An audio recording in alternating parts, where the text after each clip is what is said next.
Hi guys, welcome back to my YouTube channel.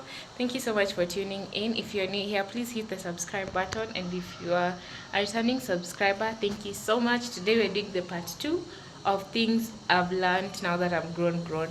Last time we did 10. Today we're doing the remaining. There are more than 20, of course, but I'll just tell you guys the ones that have stood out for me, or the ones that I remember now. Okay, let's get right into it. So, guys, lesson number 11. We left at 10. Someone's potential is not their reality. Um, I've learned this the hard way. This comes from, I think it stems from when you're too nice, when you're a nice person, you tend to project your niceness on people.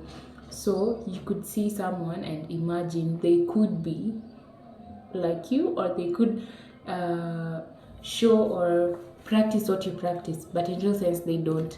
What I mean by this is, you see, the way you would wish someone could do some things, and or you wish someone to be something but they're not.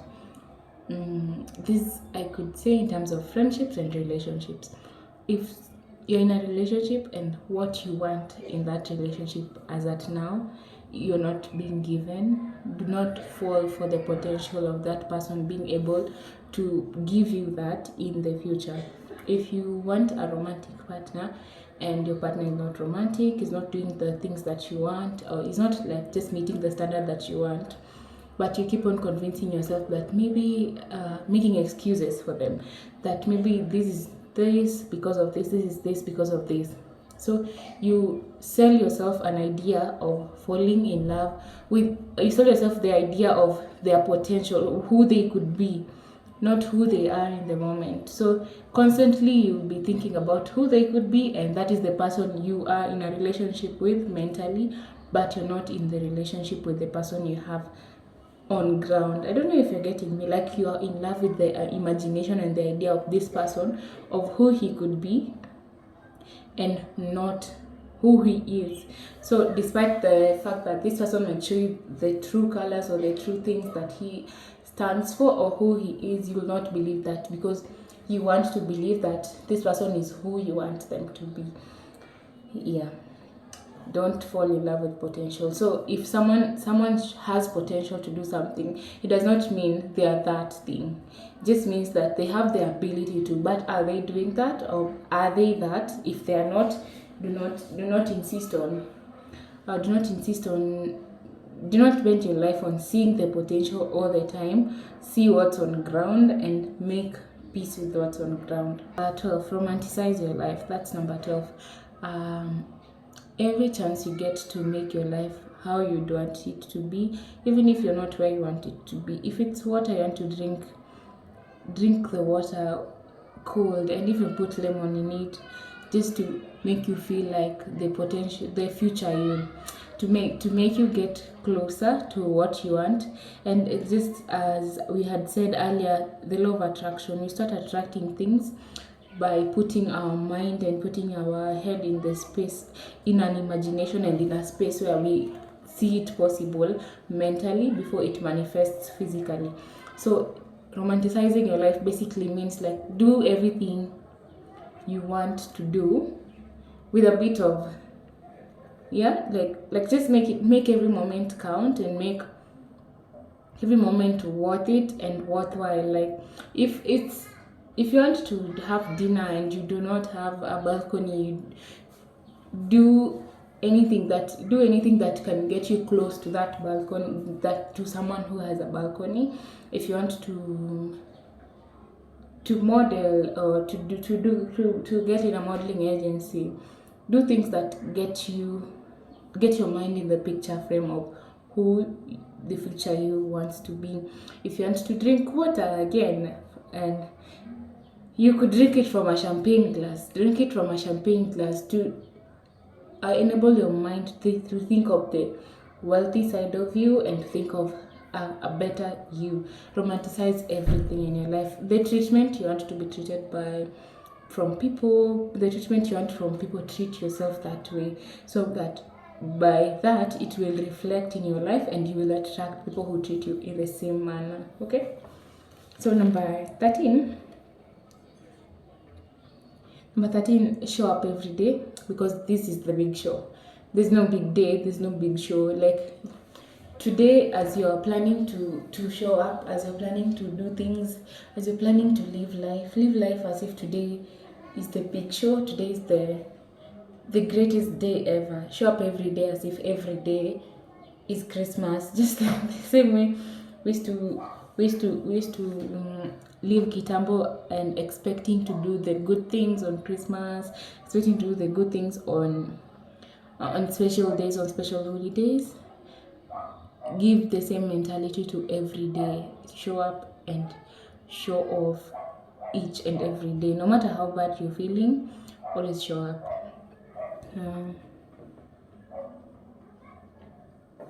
Number 14, love yourself first, and then after that you'll know how you want to be loved. If you do not know how you want to be loved, it's because you do not love yourself, because you do not spend time with yourself. So you don't know if you do I like movies, do I like swimming, do I even like men, do I even like what do you like, or do I like myself? So do I like colors, do I don't like colors? Show yourself the love that you want to be shown. Take yourself on dates, do things alone. Don't wait for people to in order for you to do things. Just be the first one to make the step, and then everybody that comes to your life will see how you treat yourself, and nobody is going to give you bare minimum treatment. You only get bare minimum treatment because you do not know what you want, because you do not know how you want to be loved. But the moment you understand yourself and you understand what you want out of life, it's so hard for someone to give you breadcrumbs and you feed on them, because you have stated your value and you already know your value. Number 15, allow yourself to feel. Allow yourself to feel. I don't know how I could say this in capital letters, but always allow yourself to feel. I've learned this also through the years, that sometimes when I am going through something, I would do something to like ignore the feeling, and maybe just try to distract myself from feeling what that was.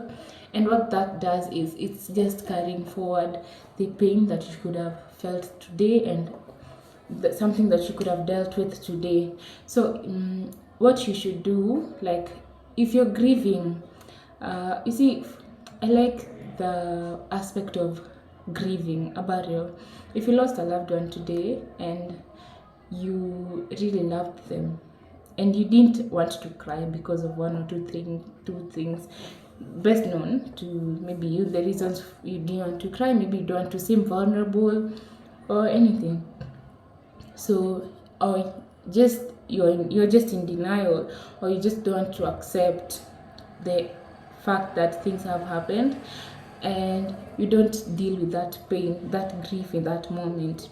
What usually happens is each time you go to someone's burial, you'll be grieving you'll be crying even more than the people who are in the burial. You'll be crying, but you are crying over someone who died like 50 years ago, because in that moment when you were supposed to grieve them, you didn't.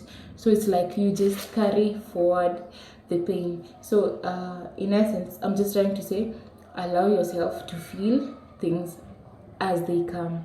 If you've been heartbroken, don't go into the next relationship immediately. Try and sit down, analyze, and see what is going on. Feel the pain, and then from the pain, you actually just learn.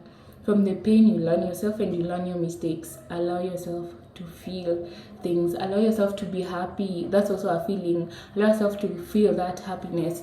When you're happy, be in the moment. Allow yourself to enjoy those moments, because moments go by so fast that you won't even realize. So don't carry forward the feeling of yesterday into today. That somehow translates into you being toxic to yourself, because you are not allowing yourself to have a healthy mental space for yourself. So you do not express yourself from a point of wholeness. You express yourself from a point of from a point of you're trying to heal something that you're not sure what you're healing because you've never dealt with it before. So allow yourself to feel each and every moment. If it's sadness, sit with the sadness, sit down, cry. After crying, you up and continue with life. If it's happiness, experience it at the most and allow yourself to just sit through the situation. Don't try to escape it, don't try to avoid it. Sit through it and it will pass. Protect your heart and mind. Protect your heart and mind. That's number 15. Number 16, sorry. Protect your heart and mind. By this I mean, your heart, you protect your mind. Through protecting your mind, you protect your heart. There's something that God has given each and every person that we never actually think that it's God. You see that spirit that when you that thing that tells you no, don't do this, I'm gonna do this. When you are in doubt or when you're thinking about doing something or talking to someone, that still small voice that always tells you no or yes or don't go there, or allow yourself to also listen to that voice, because God has given us as and it's called, it's sometimes it's convict, we're given conviction, sorry, and we've been given discernment. So sometimes your spirit is able to discern but your mind is not able. So if you're able to guard your mind, you'll be able to guard who will be in your heart and what goes through your heart and what goes to your soul. So everything that starts, all those soul ties, all those things that people talk about, all those ties, that friendship or relationship, or all those heartbreaks, how they come about is because you first of all allowed that in your head, and then it came to your heart and it was printed there, and now it's part of you. That's how cults are also formed. It starts by manipulating the mind. Then once your mind is manipulated, it manipulates your heart. So guard your heart and guard your mind. Number 17, feelings fade if there's no intention. I know you might have experienced this in one way or another. If you've been in a relationship for a while, and then sometime you just don't feel like you like this person anymore, or you don't even love them anymore. You're just comfortable, you're just okay, but you don't feel the same way. It's because when there's no intention in the first place, there's no relation. So there must be intention so that you can relate to this person in the same way that you've been relating to them from day one. So feelings fade when there's no intention. Set intentions. If you're dating, plan the dates. Do the things that people do out here. It's okay to plan for things. That means you're setting intention for this to work, that you want it to work. But if you're just doing things for the sake of doing, it might not work out. So always set intentions. Even in friendships, set the intention to make it work. And if once there's no intention, there's no need for conversation, because nobody is interested in making this work out at the end of the day. Number 18, set boundaries. I don't know, but this is the hardest lesson anybody will ever have to learn. If you've never known, set boundaries. People are willing to encroach your space as long as you're willing to let them. So it's important for you to recognize that this is how far I'll allow you to go, and this is how far I am willing to go with you. So have an emotional budget. Don't just invest in people and invest your mind and heart and everything in people who do not even care. Always remember that people are willing to take as long as you're giving. So set the intention of setting boundaries. Set boundaries. They will heal you. Boundaries will heal you. And one thing I've learned that about boundaries is, if you are a people pleaser, I'm no longer a people pleaser. I'm a recovering people pleaser. If you're a people pleaser, you will tend to do things for people, even betraying, to an extent of betraying your own self. I feel like not having boundaries is choosing to betray your own self. Like I'd rather betray myself to make you happy. And in the Bible, God does not call us God has called us to have boundaries. In Genesis, when God created Adam and Eve, He puts them in the Garden of Eden and He tells them, "You are allowed to eat everything, but from the middle tree you shall not eat anything." God had set boundaries there. If God Himself can set boundaries, yeah, who are we not to? So if the moment God tells Adam and Eve not to eat from the tree in the middle, and they do, they actually crossed the boundary that God had given them. So there are consequences to crossing the boundaries. So if God can set the boundary with them, who are we as His children not to set boundaries? Also, and to add on that, in terms of the same thing, just people pleasing. People pleasing sometimes might make you think you're nice, and might want to prove something. So it stems from maybe sometimes you do not think you're nice and you do not believe you're nice, that you have to prove you're nice. Sometimes it's for your own good. Sometimes it's for your own, like for your own satisfaction, that you need to feel like I'm a nice person. Sometimes you do not even believe you're a nice person. Anyway, my point is, did you know that the Bible does not call us to be nice? The Bible has never said be nice. The Bible does not call any Christian to be nice. So beware when you're trying to be nice. The Bible actually says be kind, not be nice. I feel like niceness is an act. You're putting on an act, as opposed to kindness. It's something that is from within. So would you rather play pretense and show people that you're nice, or actually just have it inside of you that you're kind? So the Bible says you be kind to one another. Niceness is not in the Bible. Niceness is anytime you're trying to be nice, just know that you're doing injustice to yourself, and you're not doing injustice to the other person that you're trying to be nice to. Being nice is just covering. It's just a covering, like a wolf in sheep's clothing. You're actually not nice. You're actually not a kind person. You're just trying to act nice. And what's the point of trying to act if you're not that from within? So don't be nice, be kind. If you're kind, you'll be able to know this is wrong and this is good, and so you're able to tell people where they can get with you and where they can't get with you. So set boundaries and don't let people take from you what they're not giving. Okay.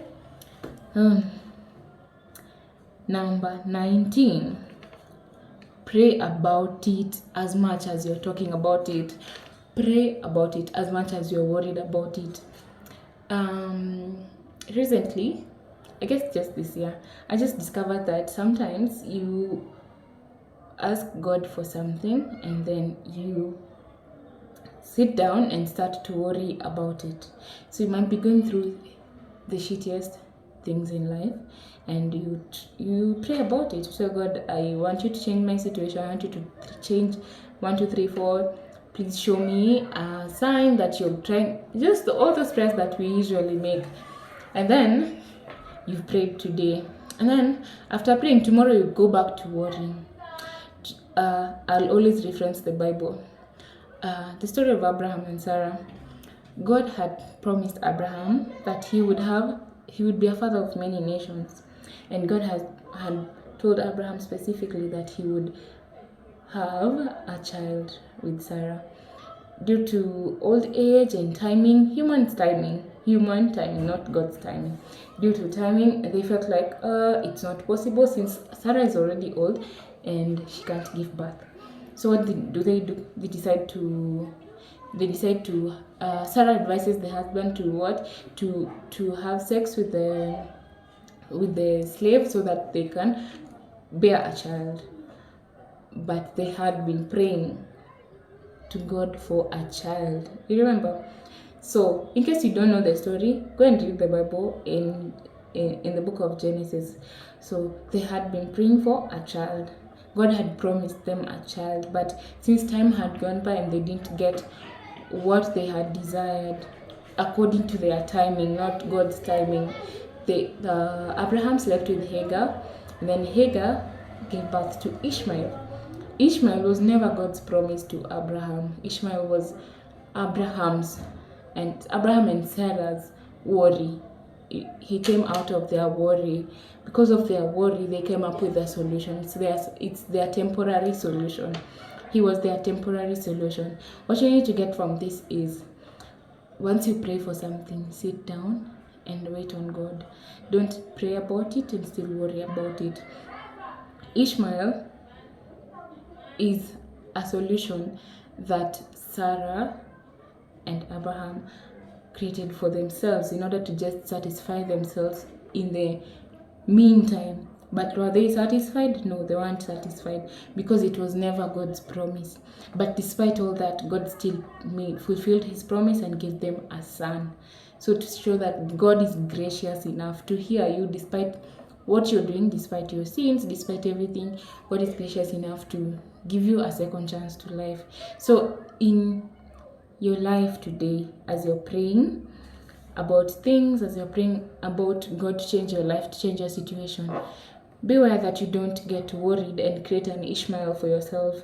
Don't create an Ishmael when God has an Isaac for you. So pray about it and let God do it. Just let go and let God. Yeah, that's my message for you this week. This new week, let go and let God. Today is on Saturday. As you start the new week, as you start the new month, next month, let go and let God. Don't pray about it and still worry about it. No. Number 20, God never leaves. God never leaves. I don't know, I just feel a certain satisfaction when I'm talking about things of God, because I have seen God in my life. And I'll tell you guys, God never leaves. In many instances, you'll find yourself that I like to reference people who have actually grown up in a Christian home and people who have grown up in people who have grown up in a Christian home. You've been going to church, just going to church because your parents wanted you to go to church, but sometimes when you didn't go to church, you used to feel guilty because you didn't go, not because you wanted to, but because it's something that you've always been used to doing. The consistency has made you recognize that church is a part of your life, right? So I realized that many are times that sometimes you'll depart from God, but God will always find a way of bringing you back to him as his child. God will always find a way of making you see the sense of being at his feet, and he will never let you go. But also remember, the Bible says, if you forsake God, he will forsake you. It does not mean that God is going to leave you and he will not want you. It just means that whenever you're doing things that are not of God, that God is not there. Just know that. So if you forsake God, he'll forsake you. But at the same time, God never leaves you. He forsakes you in that moment that you're doing things that do not concern him. But when you call on him, he will never leave you. Number 21, invest in friendships. Oh my God, I could talk about this forever. Invest in friendships, healthy friendships. I'm not just saying you don't. One thing I've realized with many people, they do not recognize the importance of having the right friends by their side. This is in terms of you just want to be around people, but are these people impactful in your life? Look and assess everybody in your life. Do you need them? Some people you don't even need, by the way. Some people you'd do without, you'd live without, but you constantly keep them there because you're afraid of being alone. Sometimes sit in the solitude and learn to be with yourself. From there, you will learn to make healthy and beneficial friendships. Learn to stay in your solitude if it's necessary, whenever it's necessary. Each time you're seeing that you're making friends that do not align with what you want, sit down, isolate yourself. If there's need to, isolate yourself and sit down and check in yourself. There's something that attracts these people to you, and there's something that you do that constantly keeps keeping you in such cycles. Invest in friendships, healthy friendships. By investing in it, I mean do all those things that you want to do for your romantic partner. You want to go out with them, go out with your friends, pray with your friends, go to church with your friends, like pray for your friends. And another point I want to add on that, pray for your friendships as much as you pray for your relationships. I feel that people forget to pray about their friendships, that they only focus on praying for their relationships. But what you don't know, friends will hold you down when that man or that woman leaves you. Friends will hold you down. And also just pray for them to have the grace to be able to support you, and for you to have the grace to be able to support them when they need your help. Be there for your friends, pray for them, do everything that you do to you do for a romantic partner. Do everything with your friends and invest in them. Number 22, you have it in you, so you can do it. That's number 22. Number 23, you are more than enough. Number 24, God isn't against you. Sometimes situations seem to be working against us, but the Bible also says that everything works for my good. So there's no wasted experience.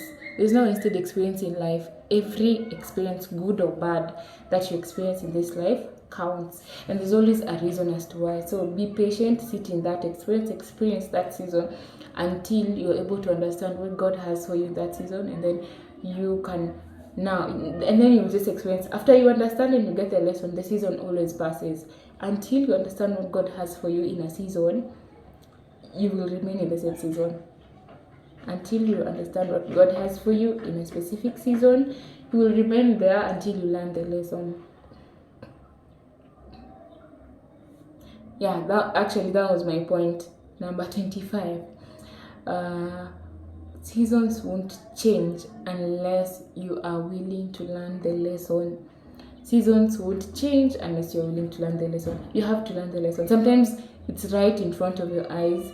People will betray you. People will do all types of nonsense to you, but you do not want to see them for who they are. You want to keep on convincing yourself that this is the situation and not what is in front of your eyes.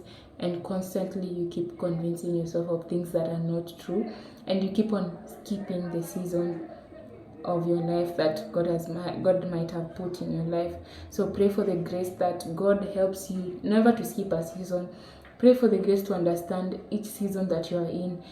Some seasons are seasons of lack, and understand that and make peace with that. But towards that, work towards getting to a better season. Learn what you need to learn in each season. Some seasons are seasons of abundance. Learn what you need to learn in a season of abundance, and in a season of scarcity, learn that. But learn also who needs to be in those seasons each and every time, because pulling and forcing the wrong people in your seasons might actually cause you never to end a season. That was so therapeutic. I pray that you guys have a great week and set the intention to pray about everything. Pray about what you want. Pray about your relationships, your dreams. God hears everything. And also, when you pray about something, just know that immediately God starts to work on it. Just know that immediately it starts to work. It starts to work for you, as much as the situation might not show. Sometimes it's just working for you, and it never works against you. Everything works for your good. Have a lovely week. Before I wrap up the video, today I'm having lipstick on. I know you even feel different having lipstick on. I'm just doing a trial test for some lipsticks I want to buy for my makeup kit, and I'm trying to see how it wears out. I usually do that for most of my makeup products. If I buy a new foundation that I've never had, I just have it in my kit. But before I test it on clients, I test on myself. I see how it wears out, how it performs during the day. For the lipstick, I've tried. This is my second application. I applied the first one and then I had lunch, and it didn't sit so well when I was eating, but it makes sense. Maybe the food could be oily, so it's not. I've realized it's not a lipstick that I would eat with, but it applies on so softly and it's very lightweight.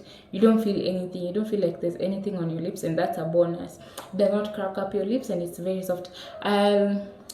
I'll do a review of the, comment down below if you want me to do a review of that lippy that I'm planning to buy. And yeah, we'll see you on the next video. Be blessed and stay blessed, and pray for blessings because they exist. Thank you so much. See you on the next one. Bye.